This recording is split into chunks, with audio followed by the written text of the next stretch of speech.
رمضان کے بعد جنید اکبر خان کی پہلے بھی تصویر آپ دیکھ چکے، جیل کے اندر مرد کا بچہ کس طرح سے ڈٹ کر جیل کاٹی، اور اب پھر کہہ رہا ہے کہ جن کا ترجمان ہے فیصل واوڈا، یقینی طور پر اگر وہ یہ سب کرنا چاہتے ہیں تو ہم دوبارہ سے تیار ہیں، فیصل واوڈا کے بیان کو ہم اہمیت دیتے ہیں، کیونکہ اگر وہ کہہ رہے ہیں تو پھر یقینی طور پر ان کا پروگرام ہوگا۔ اشارہ کس طرف ہے آپ کو اچھی طرح سے اندازہ ہے۔ اب جب ایک ڈرامہ اس دوران خواجہ آصف صاحب نے کریٹ کر رکھا ہے، جو کہ ایک جرنیلی لونڈے ہیں، ان کے ابا حضور بھی جرنیلی لونڈے تھے، خواجہ صفدر صاحب بھی، یہ خود بھی ایک مشہور زمانہ جرنیلی لونڈے ہیں، اور ان کے رہنما نواز شریف بھی ایک 1982 سے لے کے آج تک جرنیلی لونڈے ہیں۔ آمر جرنیلوں کی گود کے اندر بیٹھ کر انہوں نے، ان کے ابا جی نے، ان کے رہنما نواز شریف نے سیاست کا آغاز کیا۔ کل انہوں نے ایک گیدڑ بھبکی لگائی تھی، اور آج پھر ایک اور یہ معاملہ، یہ چیزوں کو ٹوسٹ کرنے کی کوشش کر رہے ہیں۔ کون سے جرنیل انہیں دھمکیاں دے رہے ہیں، ذرا سنیے۔ اس کے اوپر آپ نے کمنٹ بھی ضرور کرنا ہے کہ خواجہ آصف کی اس موو کے پیچھے آخر کر کیا ہے، کیا یہ پاکستانی عوام کی توجہ بٹانا چاہتے ہیں؟ ذرا غور سے سنیے موصوف کیا فرما رہے ہیں۔ اور فہد حسین صاحب جو کہ صحافی بنتے ہیں، نام نہاد صحافی ہیں، شہباز شریف کے بڑے قریب رہے، سرکاری عہدہ بھی حاصل کر لیا پی ڈی ایم حکومت میں، اور اب دوبارہ سے صحافی بن کے دیکھیں ذرا موصوف کیا فرما رہے ہیں۔ اسمبلی کے اندر جو ہے وہ جنرل باجوہ اور جنرل فیض نے آگے ایک بریفنگ بھی دی تھی، بالکل، اور اس کے حق میں بیانات جو ہے عمران خان صاحب کے بھی آئے تھے۔ اس پہ آپ نے بھی میں سن رہا تھا، آپ نے گجرات کافی سخت سٹینس بھی لیا ہے کہ اس حوالے سے ان کو جنرل فیض کو پارلیمنٹ میں بلانا چاہیے، یا جنرل میں نے باجوہ یہ کو بلانا چاہیے، کہا ہے آپ نے؟ جہاں کہا ہے، مجھے اس کا پیغام بھی آیا ہے کہ جی تم یہ گفتگو بند کرو جو ہے۔ اچھا، ہاں، مجھے اس کا پیغام بھی جنرل آیا ہے، فیض کا پیغام آیا ہے؟ نہیں جس کا بھی آیا ہے، لیکن کہ یہ اس قسم کی گفتگو جو ہے تم بند کرو، کہ تمہیں کہ پارلیمنٹ میں بلایا جائے گا، وہ بلایا جائے گا۔ تو ہم بھی دھمکی میں اس بیان آیا ہے۔ اچھا، ہاں، تو یہ تو پھر آپ کو، اب آپ کیا ریویو کریں گے اپنے اس پوزیشن کو، یا یو اسٹل مینٹین؟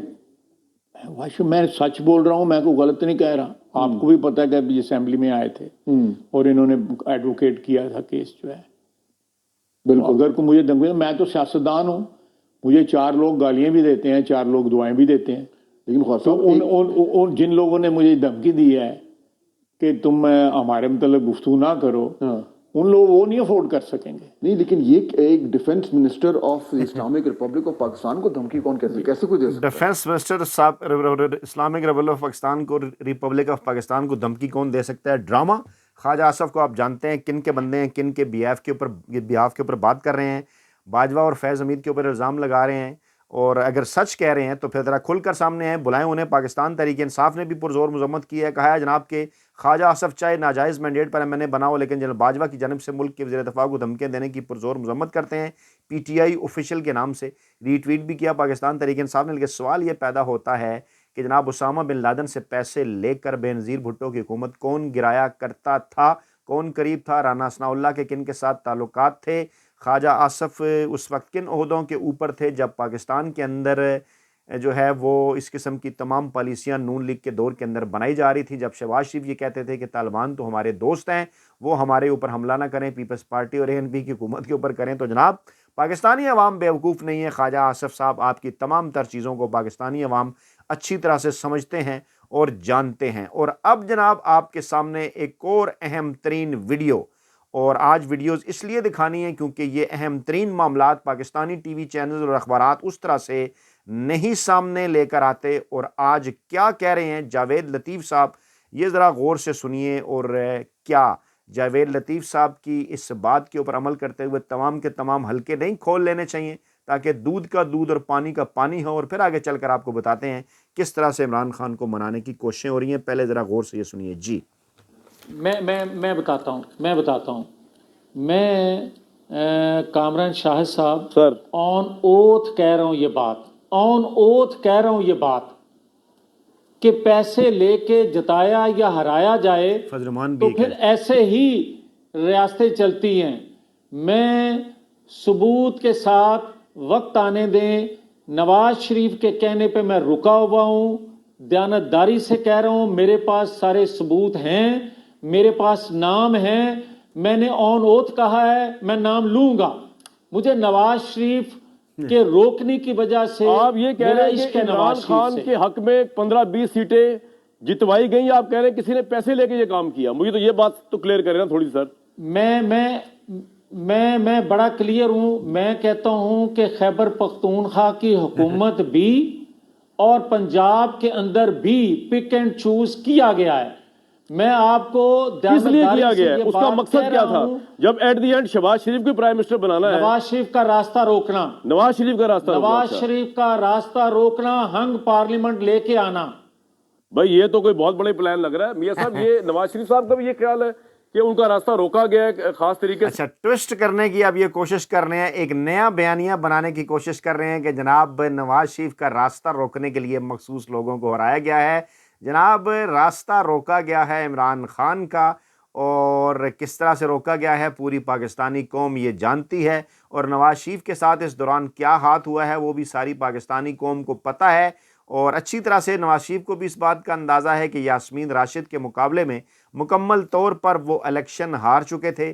کس طرح سے انہیں الیکشن جتایا گیا فارم 45 میں، ایک جہاں پہ 307 ووٹ لیے 1307 ووٹ کر دیے، جہاں پہ 205 ووٹ لیے وہاں 1205 ووٹ ایک ایک کر کے پیچھے لگاتے گئے، یہاں تک کہ ٹرن آؤٹ اتنا زیادہ بڑھ گیا کہ بعد میں اس کو سنبھالنا بھی مشکل ہو گیا. تو جناب اچھی طرح سے پاکستانی قوم کو اندازہ ہے کہ آپ کے اس بیانیے کے پیچھے اب کون ہے، اور حکومت آپ نے بنا لی شہباز شریف کی پی ڈی ایم کی جعلی 2 نمبر حکومت، اور اب آپ یہ بات کر رہے ہیں کہ نواز شریف کا راستہ روکنے کے لیے سب کچھ کیا گیا. تو جناب اسی دوران ایک اور اہم ترین اور بڑی ڈیولپمنٹ، آرمی چیف پہنچے ہیں سعودی عرب کے دورے کے اوپر. سعودی ولی عہد سے تازہ ترین اطلاعات کے مطابق انہوں نے ملاقات کی ہے. فوٹیج بھی ہم آپ کے سامنے رکھتے ہیں، 12-14 سیکنڈ کی یہ فوٹیج ہے. یہ دیکھ سکتے ہیں جناب کہ یہ ملاقات ہو رہی ہے آرمی چیف کی سعودی ولی عہد سے محمد بن سلمان صاحب سے. اور اس ملاقات کا ایجنڈا کیا تھا وہ بھی آپ کو بتاتے ہیں. اسلام آباد کے باخبر حلقے دعویٰ کیا کر رہے ہیں وہ بھی آپ کے گوش گزار رکھتے ہیں. تو جناب آرمی چیف کی سعودی ولی عہد سے ملاقات، علاقائی اور عالمی مسائل پر تبادلہ خیال. سعودی میڈیا کے مطابق یہ خبر جاری کی گئی اور کہا گیا جناب کہ سعودی وزیر دفاع تھے ملاقات کے اندر، سعودی سفیر تھے، سعودی عرب میں پاکستان کے سفیر بھی تھے، دیگر اعلیٰ عہدیدار بھی تھے، اور باہمی دلچسپی کے امور کے اوپر تبادلہ خیال کیا گیا. اسلام آباد کے باخبر حلقے یہ دعویٰ کر رہے ہیں کہ اس اہم ترین موقع کے اوپر آرمی چیف کا دورہ سعودی عرب پاکستان کی مستقبل کی سیاست کے حوالے سے بھی بڑی اہمیت کا حامل ہے. چند دن پہلے بھی اس قسم کی خبریں آئی تھیں کہ پاکستان سے اہم ترین شخصیات نے رابطہ کیا ہے سعودی عرب کے ساتھ، محمد بن سلمان صاحب کے ساتھ، عمران خان کو منانے کے حوالے سے. اس وقت تک تمام تر کوششیں کر لینے کے باوجود عمران خان کو پاکستانی سیاست سے مائنس نہیں کیا جا سکا. عمران خان مرکز و محور ہیں پاکستان کی تمام تر سیاست کے، الیکشن سے پہلے، الیکشن کے دوران، پولنگ ڈے کے دوران، اور جب نتائج بن رہے تھے اس کے دوران بھی، جب نتائج تبدیل کیے جا رہے تھے اس کے دوران بھی، اور بعد میں بھی عمران خان کے ساتھ بالواسطہ پیغام رسانی مسلسل انہیں یہ کہا جا رہا ہے کہ وہ اپنے موقف سے پیچھے ہٹ جائیں تاکہ ان کو ریلیف دیا جائے. لیکن عمران خان کسی بھی قسم کا ریلیف، کوئی NRO دے کر کسی بھی قسم کا ریلیف جو ہے وہ دینے سے انکاری ہیں. وفامت کے حوالے سے آج علی ظفر صاحب نے بھی شرائط رکھی، وہی شرائط تھیں کہ پہلے پاکستانی عوام کو، پاکستانی عوام کا جو اس وقت نیشنل منڈیٹ ہے وہ واپس کیا جائے، اس کے بعد ہوگی بات. اسی دوران آرمی چیف کے استاد کہلائے جانے والے عرفان صدیقی صاحب نون لیگ کے سینیٹر، نواز شریف کے بڑے قریب ہیں، سابق army chief general Qamar Javed Bajwa کے بھی استاد، موجودہ army chief general Asim Munir صاحب کے بھی استاد ہونے کا دعویٰ. اور عرفان صدیقی صاحب کے دماغ کے اندر مسلسل عمران خان ہے. عمران خان کی اہمیت جو سیاسی ہے اس کا اندازہ یہاں سے لگایا جا سکتا ہے کہ عرفان صدیقی صاحب تقریباً گزشتہ اپنے 4-5 کالم مسلسل عمران خان اور پاکستان تحریک انصاف کے اوپر ہی لکھے جا رہے ہیں. اب بھی انہیں مخصوص نشستوں کے معاملے کے اوپر جو پاکستان تحریک انصاف کو نہیں ملی، اور پاکستان تحریک انصاف نے اس کے اوپر تمام تر جو آپشنز ہیں وہ اڈاپٹ کرنے کا فیصلہ کیا ہے، تو ان کے پیٹ میں مروڑ اٹھ گیا اور کہہ رہے ہیں کہ پی ٹی آئی کی گود کیوں ہری نہ ہوئی. موصوف نے جھوٹ سے بھرپور ایک کالم لکھا جس کا کسی بھی پلیٹ فارم کے اوپر تیا پانچا کیا جا سکتا ہے، جس میں موصوف نے اس قسم کا بیانیہ بنانے کی کوشش کی کہ پاکستان تحریک انصاف سے اگر مخصوص نشستیں گئیں یا ان سے انتخابی نشان گیا تو وہ پاکستان تحریک انصاف کا قصور تھا، یا انہوں نے الیکشن صحیح نہیں کرائے. اور سب کو پتہ ہے، پوری پاکستانی قوم کو پتہ ہے، بلے کا نشان جس کے اوپر جو ہے وہ فیصل ووڈا صاحب کافی عرصے سے کہہ رہے تھے، دیگر تمام لوگ بھی باخبر حلقے یہ دعویٰ کر رہے تھے کہ الیکشن سے پہلے عمران خان سے بلے کا نشان چھین لیا جائے گا. بلے کا نشان چھین لینے کے باوجود جو کچھ ہوا وہ ایک تاریخ ہے. 8 فروری کو کروڑوں کی تعداد میں پاکستانی عوام باہر نکلی، عمران خان کے حق میں انہوں نے ووٹ ڈالا. لیکن یہ کیوں پھٹ پڑے ہیں جو آرمی چیف صاحب کے استاد عرفان صدیقی صاحب ہیں، کیونکہ انہیں اس بات کا اندازہ ہے کہ جب تک عمران خان کو پاکستانی سیاست سے مائنس نہیں کیا جاتا اس وقت تک ان کے جو کہا جائے ان کے گاڈ فادر ہیں نواز شریف، ان کی واپسی نہیں ہو سکتی پاکستانی سیاست میں. اس لیے مسلسل یہ عمران خان کے خلاف جو ہیں وہ کالم لکھتے چلے جا رہے ہیں. اپنا بہت خیال رکھیے گا، دعاؤں میں یاد رکھیے گا. نئی ویڈیو کے ساتھ جلد حاضر ہوں گے. اللہ نے کے بعد.